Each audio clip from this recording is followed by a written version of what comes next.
All right, guys, back again. Let's talk about Leprechaun from 1993. And this is a franchise that I have seen before, and I wanted to review for a while now, but I just never had the chance to. And after watching Leprechaun Returns, I got a real, thriving to rewatch the franchise because I've kind of been hard on this franchise before. I kind of fell into that crowd that, is like, oh, movies like this are awful. You know what I mean? Like, whenever I was younger, I felt like, oh, I'm not going to watch this because everybody else doesn't like it. And I really should have thought for myself, which I feel like a lot of people don't do. So, for me, I did want to rewatch this franchise again, especially because Returns came out. And I really liked Returns. I thought that one did a great job of being fun and entertaining. And so let's get started with the first one from 1993. And again, I like this one a lot better on rewatch than I thought I would. I've thought it was okay every time I've watched it before, but man, some reason this one has clicked with me a lot more this watch. And I think it's mostly because it has really fun things about it. Like the gore is really fun and the characters are really fun and it's really silly. And it works in a way really a lot because of Warwick Davis. He really brings a lot of humor to this role. What the hell are you? I'm a leprechaun, me dear. Because again, it's a movie that is a horror comedy, and he brings, like, just the way he says stuff, I think really brings the amount of humor to it. And I really like too that a lot of people know this, but this is Jennifer Aniston's first role, and she, I think she's good in the movie. I think she's fine. She reminds me a lot. Like this came out a year before Friends came out, and she reminds me a lot. Her character reminds me of Rachel because her character Tori in this movie is kind of this snooty girl too, and I think that's funny that she kept the same thing going into Friends, either whether it was the writing or just how she portrayed it. And I like that she did it in both of these movies because in this movie her character Tori is going to this old house out in the middle of nowhere where the leprechaun's trapped, and she's all snobby like, why do I have to be here? I need to go to a 5-star hotel, whatever. Like stuff like that I think is funny. And I think she is good in the movie and she is fun. And I liked all the other characters too. I liked the Ozzy character because he was just so dumb, but he was so fun. And the kid was really funny. He had a lot of good one-liners. And the other guy, I forgot what his name is, the one that Tori likes, like he's fine.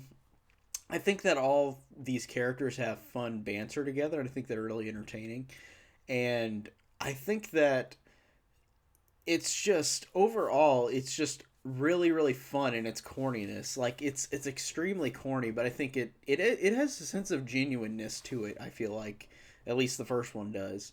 And again, I'll rewatch the other ones and review them, but I feel like this one might be the best one still after I watch them all, and probably then Returns, but we'll save that for the next reviews that I'm doing for this franchise.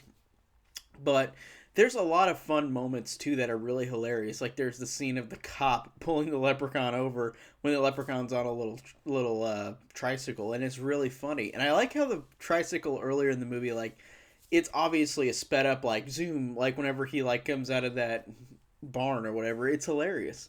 And the cop, that scene with the cop cracks me up because he's like, are you under the influence? And like he's treating it so seriously and treating it so straight with this obvious leprechaun, and the leprechaun just says what's true, like, I'm a leprechaun, and he's like, oh, so you're a leprechaun now. Like that is really hilarious because the cop plays it in such a straight way where if I was a cop and looked at this person, I wouldn't have thought he was a leprechaun.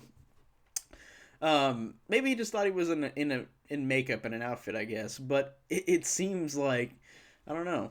It cracks me up though. It's a really funny scene, and the scene with the guy getting killed with, oh, whenever the leprechaun gets on a pogo stick and freaking just goes on top of him and starts impaling him with a pogo stick. Like that is funny, and that's clever. It actually is really clever for a horror death. I think that makes it really entertaining. And again, the gore works too.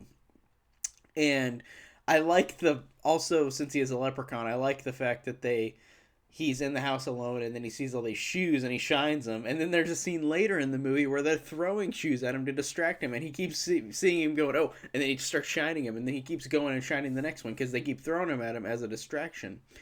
And I really think that's awesome and funny. And I like the fact that the whole movie just feels like a Looney Tunes cartoon with Leprechaun. Like the Leprechaun portions feel like a Looney Tunes cartoon. They feel so funny and actually pretty genuine just for this type of horror comedy. I feel like it's not a cynical one, at least this first movie. And I really thought the humor just really worked with the Leprechaun, and just the humor overall was really funny. And I like the final line that the kid Alex has, where he just says "fuck you, Lucky Charms" to the Leprechaun. And I feel like they did see Child's Play and think that like this is the end friend, but more explicit. So I thought that that was hilarious. And the Leprechaun goes through a lot of damage in this movie. He gets shot like 20 times. It's crazy. He gets shot so many times in this movie.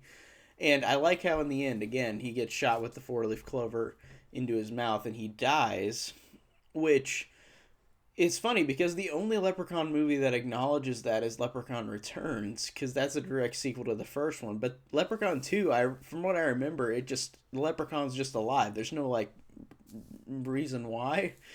But at least Leprechaun Returns acknowledges that he died, but I don't think he does. I don't think they acknowledge that in Leprechaun 2, from what I remember. But that's the next one I'm watching. But I don't remember on top of my head if they acknowledge that. I feel like he just appears in the movie and they're like, oh, the Leprechaun's back.